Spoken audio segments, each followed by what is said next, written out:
mabunga umano ang pakikipagdialogo ng grupong Manipela sa LTFRB kaugnay ng 1 peso provisional fare increase.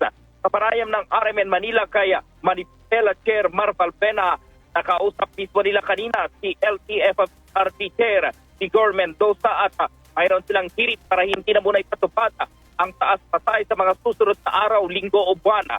Anya hindi kasama ang kanilang kupot sa ubiling ng taas na pasahe, kaya hiniliga na lamang nilang magkaroon ng fuel subsidy sa mga tupera ng pampublikong transportasyon.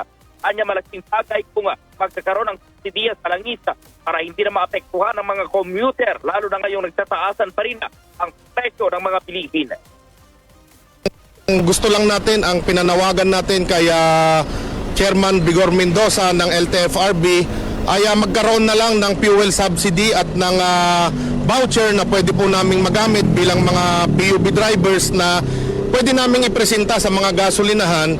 At kapag identify na PUJ driver ka, at least may discount sana, at least mga 3 pesos, 4 pesos na ibibigay po sa amin kagaya ng dati. Yun lamang po ang hinihiling natin sa ating chairman.